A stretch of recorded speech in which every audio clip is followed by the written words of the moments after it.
Republic Bharat से बातचीत में संजय निरुपम ने कांग्रेस को बताया दिशाहीन। कहा आने वाले दिनों में पार्टी में बचेंगे सिर्फ 4 से 5 लोग। कि कांग्रेस पार्टी का जो नेतृत्व है दिल्ली से लेकर मुंबई तक, वो पूरी तरह से दिशाहीन हो गया है। लेकिन आने वाले दिनों में ऐसा रह जाएगा कि 2, 4, 5 लोग ही कांग्रेस पार्टी में रह जाएंगे और बाकी सब धीरे धीरे निकल जाएंगे। कांग्रेस पर संजय निरुपम का तीखा प्रहार। कहा दिशाहीन कांग्रेस में 5 पावर सेंटर अघाड़ी ने खिचड़ी चोर को बनाया उम्मीदवार। महाविकास अघाड़ी पर संजय निरुपम का हमला। कहा एमवीए में कुछ भी स्थिर नहीं है। यूबीटी ने दूसरे को सूचित किए बिना घोषित की सूची। एमवीए के पार्टियों में नहीं है कोई तालमेल। और इधर खबरों में आगे बढ़ते हैं। रॉबर्ट वाड्रा के राजनीति में आने पर बोले संजय निरुपम। कहा वाड्रा जैसे पहले ही पार्टी में बहुत लोग हैं और जिन्होंने पार्टी को बनाया दिशाहीन है वो। संजय निरुपम ने कांग्रेस के नेतृत्व पर उठाए सवाल। कहा नेतृत्व विहीन हो चुकी है पार्टी। आने वाले दिनों में कुछ और नेता छोड़ेंगे कांग्रेस पार्टी। संजय निरुपम ने रिपब्लिक भारत पर किया ऐलान। किसी भी पार्टी में शामिल होने का अभी तक नहीं लिया है कोई निर्णय। 9 अप्रैल के बाद लूंगा फैसला। जेडीयू नेता केसी त्यागी ने संजय निरुपम के बयान का समर्थन किया। कहा कांग्रेस पार्टी डूबती हुई जहाज है, कोई नहीं करना चाहता इसकी सवारी। बीजेपी नेता आरपी सिंह ने कांग्रेस पर साधा निशाना। कहा निरंकुश बनती जा रही है पार्टी। वंशवाद के दबाव के कारण नेता छोड़ रहे हैं पार्टी।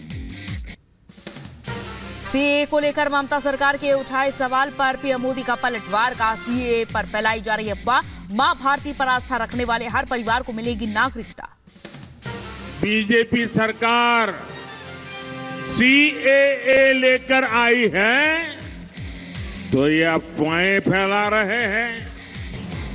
मां भारती पर आस्था रखने वाले हर परिवार को नागरिकता देना ये मोदी की गारंटी है।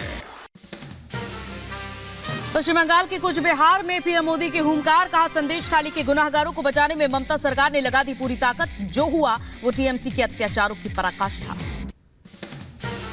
कुछ बिहार में संदेश खाली में महिलाओं से अत्याचार को लेकर पीएम मोदी का ममता सरकार पर प्रहार।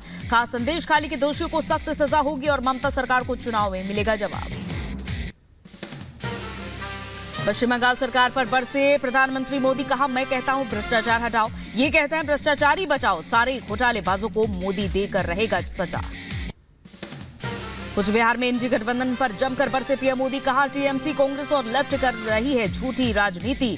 इंडी गठबंधन अपने आप में भ्रम का प्रत्यक्ष प्रमाण है। और इधर मोदी की गारंटी जीरो गारंटी ये कहना है कुणाल घोष का। कहा कि पीएम ने प्राकृतिक आपदा पर एक भी शब्द नहीं कहा। मोदी की गारंटी जीरो गारंटी। पश्चिम बंगाल के कुछ बिहार में पीएम मोदी के एक झलक पाने को बेताब दिखे लोग। सड़कों पर बड़ी संख्या में लोगों की उमड़ी भारी भीड़। लोगों ने पीएम मोदी का अभिनंदन किया। बिहार के जमुई से पीएम मोदी की दहाड़। कहा देश में गूंज रही है बीजेपी और एनडीए के हुंकार। बिहार की सभी सीटें आएंगी एनडीए के खाते में। कांग्रेस और आरजेडी ने दुनिया में देश का नाम खराब किया है। बिहार के जमुई में चुनावी सभा की कुछ और तस्वीरें भी पोस्ट कर लिखा। जमुई में आज साधारण उत्साह। एनडीए बिहार में जीत हासिल करने के लिए पूरी तरह से तैयार है। ममता बनर्जी के दिए बयान पर बीजेपी का पलटवार। शाजिया इल्मी ने कहा ममता ने पीएम के लिए सड़क छाप भाषा शैली का इस्तेमाल किया है। राजनीतिक खौफ से घबराई हुई है दीदी। और जिस तरह का भद्दा शब्द और सड़क छाप शब्द उन्होंने इस्तेमाल किया है, साफ दर्शाता है कि कितनी बौखलाई हुई, कितनी सकपकाई हुई हैं ममता बनर्जी। पश्चिम बंगाल के मालदा में सीएम ममता पर शुभेंदु अधिकारी ने साधा निशाना। कहा ममता ने पीएम के लिए अनैतिक शब्दों का इस्तेमाल किया। चुनाव आयोग को तुरंत करनी चाहिए कार्रवाई। अमेठी लोकसभा सीट से चुनाव लड़ने के लिए रॉबर्ट वाड्रा ने ठोकी दावेदारी। कहा अमेठी से मैं चुनाव लड़ने को तैयार। बीजेपी ने कसा तंज। रॉबर्ट वाड्रा की दावेदारी पर बीजेपी का तंज। राकेश त्रिपाठी ने कहा जमीन से जुड़े कांग्रेस नेता छोड़ रहे हैं अमेठी। वाड्रा का जमीन से वास्ता। भ्रष्टाचारियों की लोकतंत्र में जगह नहीं। बीजेपी नेता शहनवाज हुसैन ने कहा, वाड्रा के बयान से साफ दिख रहा है वो लड़ना चाहते हैं चुनाव। गांधी परिवार मौका दे तो लड़ पाए चुनाव। और अमेठी से जीतेंगी स्मृति ईरानी। बीजेपी नेता मनजिंदर सिंह सिरसा का वाड्रा पर सियासी निशाना। कहा, बयान से साफ है परिवारवाद से बाहर नहीं निकल पा रहे वाड्रा। गांधी परिवार के दामाद होने के अलावा कौन है सर्टिफिकेट। यूपी के डिप्टी सीएम ब्रजेश पाठक ने कहा, रॉबर्ट वाड्रा की तरफ से नहीं मिला है अभी तक कोई आवेदन। अगर कांग्रेस में किया आवेदन तो सोनिया राहुल जाने नहीं देंगे। कांग्रेस नेता रणदीप सुरजेवाला के विवादित बयान पर बीजेपी का पलटवार। कहा, मोहब्बत की दुकान से कौन सा फरमान। हेमा मालिनी बोली, महिलाओं का अपमान कांग्रेस की पुरानी आदत है। राष्ट्रीय महिला आयोग ने रणदीप सुरजेवाला के बयान पर लिया स्वतः संज्ञान। कहा, बयान से हेमा मालिनी की गरिमा को पहुंची है ठेस। चुनाव आयोग तो पत्र लिखकर 3 दिन के अंदर तत्काल कार्रवाई करने की मांग की। सुरजेवाला के बयान पर बीजेपी सांसद अग्निमित्रा पॉल का बयान। कहा, प्रियंका गांधी आज भी दे चुकी है, आज भी चुप है, जवाब दे, चुनाव में भुगतेंगी परिणाम।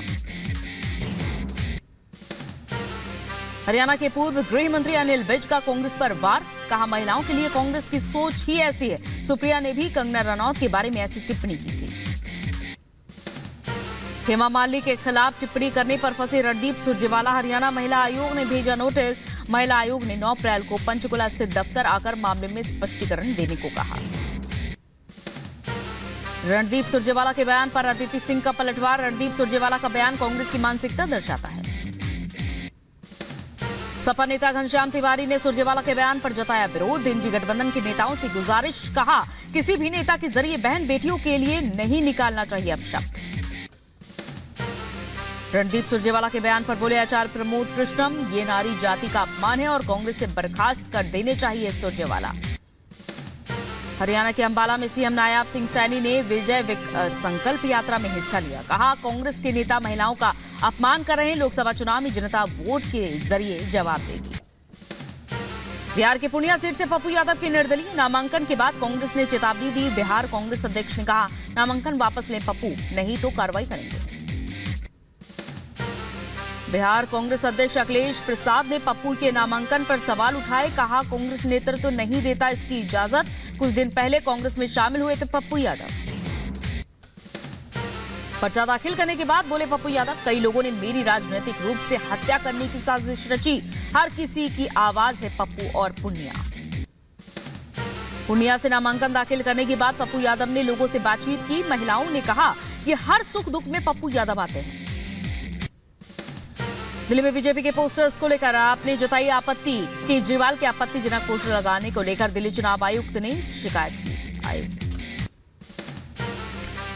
दिल्ली में पोस्टर्स को लेकर आतिशी ने बीजेपी पर लगाया आरोप। कहा, कुछ पोस्टर्स में सीएम केजरीवाल के आपत्तिजनक पोस्टर लगाए गए हैं। एक्शन न होने पर चुनाव आयोग से समय मांगेंगे।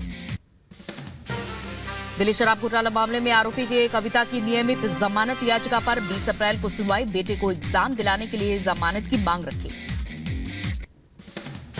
यूपी के बदायूं में शिवपाल यादव ने कार्यकर्ताओं को धमकी दी, वोट दो नहीं तो होगा हिसाब किताब। लोकसभा चुनाव से पहले वीडियो वायरल। यूपी के बदायूं में बीजेपी प्रत्याशी दुर्विजय सिंह शाक्र ने शिवपाल यादव पर की टिप्पणी। कहा, महासचिव बताया गुंडों का सरदार। बीजेपी अध्यक्ष जेपी नड्डा ने उत्तराखंड के पिथौरागढ़ और विकासनगर में चुनाव प्रचार किया। नड्डा ने इंडी गठबंधन पर बोला हमला। कहा, भ्रष्टाचार के आरोप में बेल पर विपक्ष के आधे नेता भ्रष्टाचारियों को बचाने के लिए रैली कर रही है इंडी गठबंधन। बीजेपी अध्यक्ष जेपी नड्डा ने उत्तराखंड के विकासनगर में भरी हुंकार। कहा, पीएम मोदी ने राजनीति की परिभाषा ही बदल डाली और अब सिर्फ विकास की राजनीति ही चलेगी। विकासनगर से जेपी नड्डा ने विपक्ष पर बोला हमला। कहा, मोदी सरकार भ्रष्टाचार को समाप्त और भ्रष्टाचारियों को जेल भेजने का काम कर रही है। उत्तराखंड के देहरादून में बीजेपी अध्यक्ष जेपी नड्डा ने बैठक की। सीएम पुष्कर सिंह धामी भी मौजूद रहे। कोर कमेटी की बैठक में चुनाव को लेकर जोर दिया गया। उत्तराखंड के विकासनगर में सीएम धामी ने चुनावी सभा को संबोधित किया। कहा, विकसित भारत के लिए अब की बार 400 पार का लक्ष्य। यूपी के मऊ का एक और वीडियो वायरल हुआ। डिप्टी सीएम ब्रजेश पाठक ने अरविंद राजभर को नीचे बिठाकर सिर झुकवाया। नाराज बीजेपी कार्यकर्ताओं से मंगवाई माफी। कांग्रेस ने उम्मीदवारों की एक और लिस्ट की जारी। गुजरात की 3 और सीटों पर प्रत्याशियों का ऐलान किया। बड़ोदरा, जूनागढ़ और सुरेंद्र नगर में उतारे candidate. UP deputy CM Keshav Prasad Maurya ने राहुल गांधी पर कसा तंज, कहा मोहब्बत की दुकान से महिलाओं के खिलाफ ओछी टिप्पणी की बौछार।